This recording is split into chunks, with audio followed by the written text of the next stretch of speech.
Ahoj všichni fandové dobré muziky, ahoj všichni fandové Backstage TV.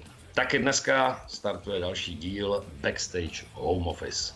My se podíváme na sever Evropy, protože když se řekne vodka a bír, tak si myslím, že všichni znají alespoň tyhle dva songy, které jsou do naší řeči přeložitelné a že poznáme, že se jedná o partičku KORPIKLAANI. Takže pojďme si vyspovídat jednoho z členů kapely, startuje další díl Backstage Homeoffice.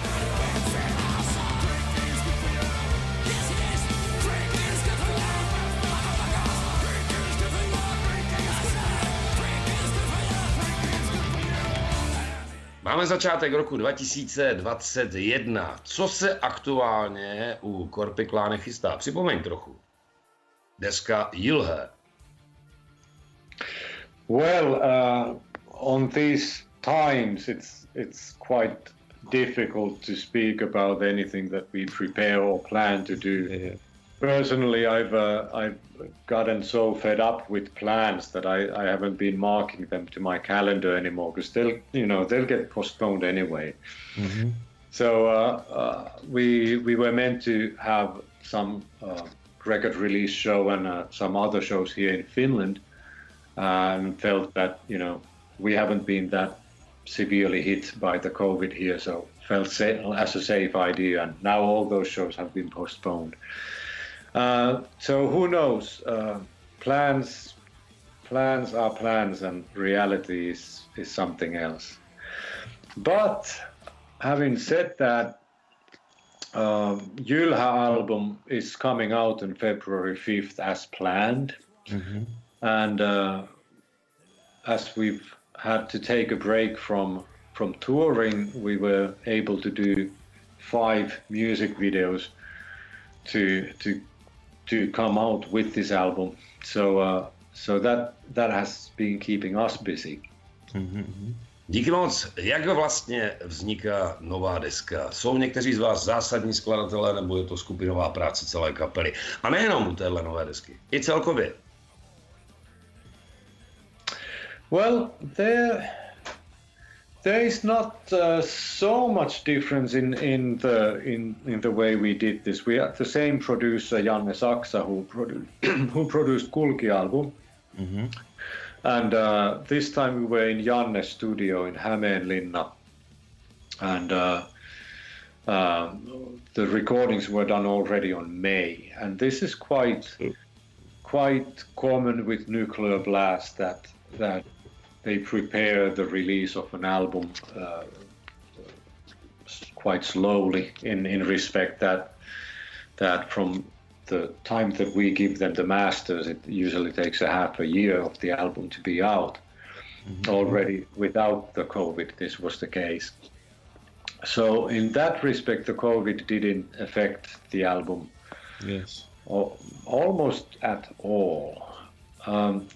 What it has affected is that it does feel very weird that we've been playing these songs for a year now without playing them to the audience at all. So with the Kulki album, we were playing some songs from the Kulkia the whole summer festivals before the album was even out. Mm-hmm. So that feels very strange.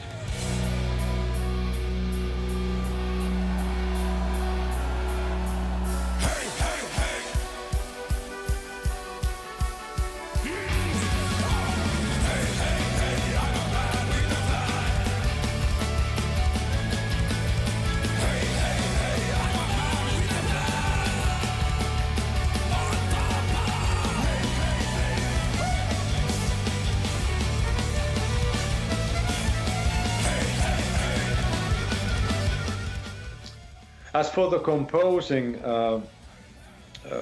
Jonne is of course our main guy, as he's always been the main composer for the band. But there has always been room for others to do songs as well. Mm-hmm. In Kulki album, I did one song myself, and our bass player Jarkko Aaltonen did one, and Sami Perttula from accordion did a few, and also our former accordion player Juho Kauppinen has been composing for KORPIKLAANI actually all, you know, from before he left the band and after he left the band, he sticked around and composed for us. And the process goes in a way that there is a demo of the song that goes through a circle, and most often Sami, the accordion player, and myself, we work for the folk arrangements to be completed.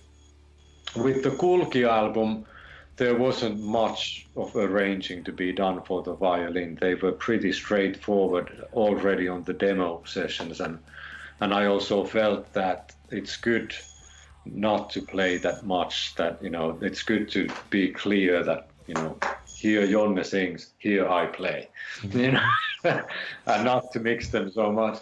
But now with this album, there was more arrangements to be done on the folk melodies, and Sami did quite a lot of work for both of us. He wrote some of the violin lines that I then modified a little bit. But I would give a lot of credit to Sami for the arrangements. And also another big difference is our new drummer, Samuli, who lives in Lahti, quite close to Jonne, and they've started to work more together. And Samuli has brought some structure, something new to the structure of the songs by just, you know, being there together with Jonne and kind of thinking over the arrangements, the overall structures of the songs. So that's also a new thing, that the new drummer has brought a new thing to the arrangements.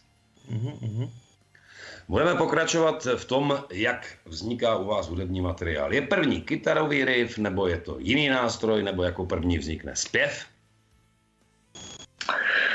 Depends about the song. There is no like a guaranteed way of doing a song. Jonne often says that when he buys a new guitar, it comes with the song. You know, that when he starts to fool around with that new guitar, something comes up and then there comes a song. Sometimes there is a theme or idea, and you know, that, like, I'm not sure if this happened, but just as an example, the Leväluhta has quite an interesting story behind about a real physical place here in Finland, a swamp where a lot of bodies have been buried. And, you know, we didn't bury our bodies with the swamps traditionally, so something strange has happened there. So sometimes something like this caught our imagination. Ämmänhauta from the Noita album was exactly like this. There's a physical place that backs up the legend of the Ämmänhauta, the witch that was buried there. So sometimes these legends are in your head for quite some time, and that starts to become an idea. And Tuomas Keskimäki writes our lyrics, and Tuomas is also sometimes he sends lyrics to Jonne, and Jonne just starts composing things for those lyrics. So anything is possible.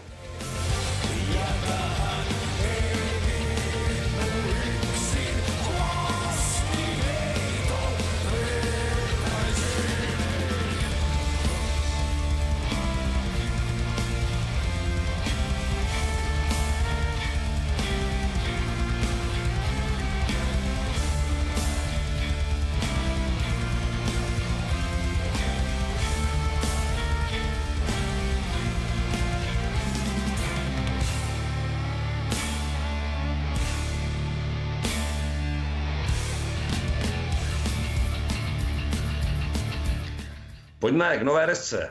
Co znamená Jylhä a o čem bude Jylhä, nová deska? Well, we were so clever in our promotion that we picked this name that is impossible to translate to English. So try to translate it as something mighty, strong, and so on. So yes, that's what it is. Jylhä is a very broad term that means many things at the same time. We often use Jylhä in reference to nature, like a very impressive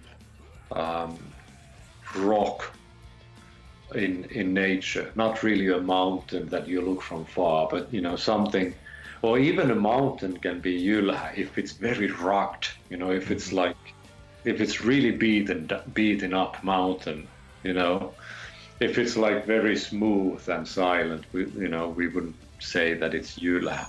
But if it's somehow enormous, somehow prominent in the landscape and impressive, then it would be called Jylhä. But it needs to have this quality in this somehow that you feel a presence of something bigger there.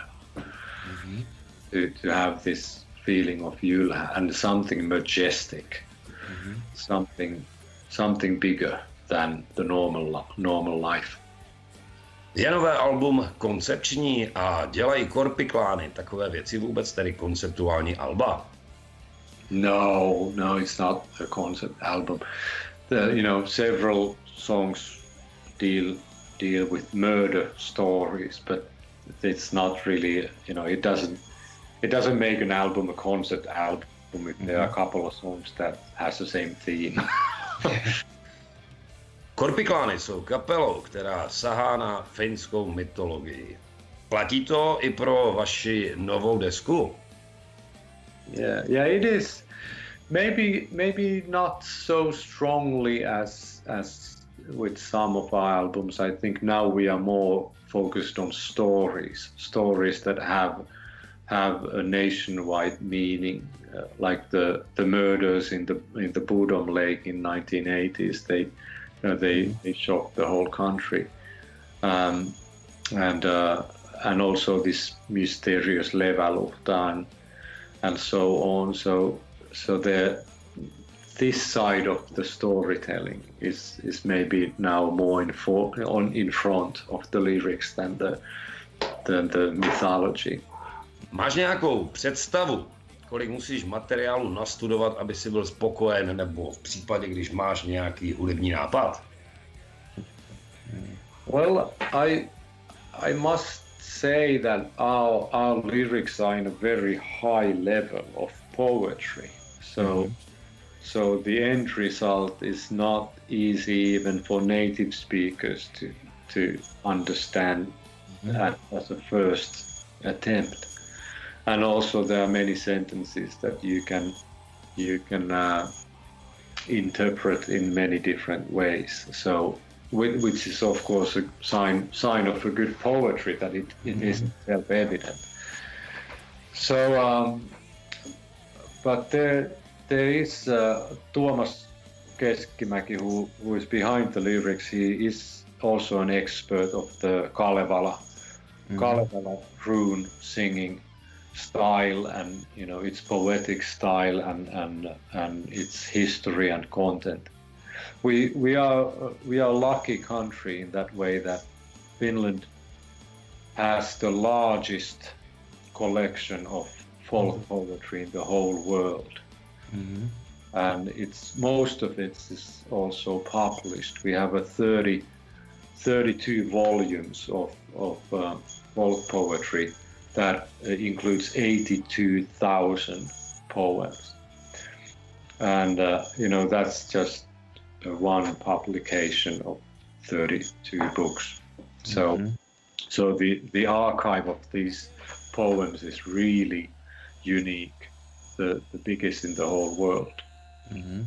Okay. So we are not going to run out of material.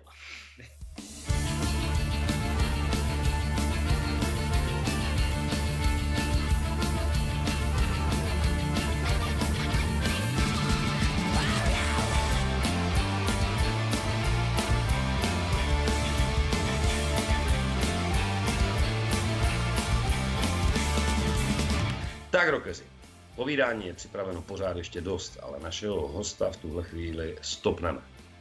Důvod je jasný, připravíme druhý díl, takže my se společně v rámci Backstage Home Office a členem kapely KORPIKLAANI uvidíme opět za týden.